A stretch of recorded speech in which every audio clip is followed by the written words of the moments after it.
ડભોઈ પંથકમાં મોહરમ નિમિત્તે નગરના વિવિધ માર્ગો ઉપર તાજિયા જુલુસ પોલીસના ચુસ્ત બંદોબસ્ત વચ્ચે શાંતિપૂર્ણ માહોલમાં સંપન્ન થયા હતા।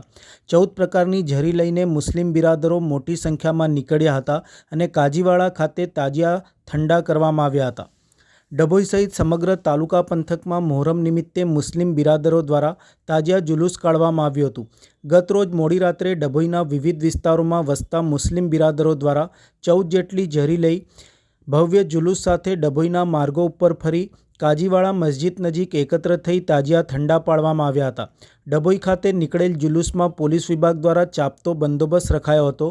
શાંતિ અને સલામતીના ભાગરૂપે ડીવાયએસપી આકાશ પટેલ, પીઆઈ કેજે ઝાલા સહિત મોટી સંખ્યામાં પોલીસ સ્ટાફ તૈનાત જોવા મળ્યો હતો। ટાવર બજાર ખાતે તમામ તાજિયા ઝરીને ફૂલહાર રાજકીય આગેવાનો દ્વારા અર્પણ કરાયા હતા। ડભોઈ ખાતે શાંતિપૂર્ણ માહોલ વચ્ચે તાજિયા જુલુસ સંપન્ન થયું હતું।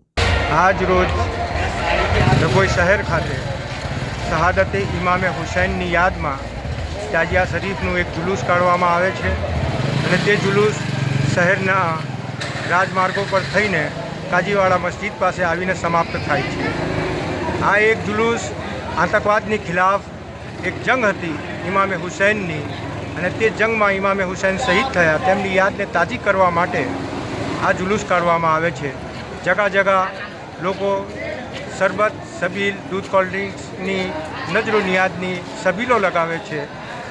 નાત જાતના ભેદભાવ વગર દરેક વ્યક્તિને આ જુલુસમાં નિયાઝ ખવડાવવામાં આવે છે અને ખાસ કરીને આજે જે જુલુસ નીકાળ્યું છે અને એ જુલુસની અંદર હિન્દુ, મુસ્લિમ, શીખ, ઈસાઈ દરેક ધર્મના લોકો સાથે સામેલ રહીને બિલકુલ શાંતિપૂર્ણ રીતે આ જુલુસ કાઢવામાં આવ્યું અને તે જુલુસની અંદર દરેક લોકોનો સાથ સહકાર અમને સારી રીતે મળે।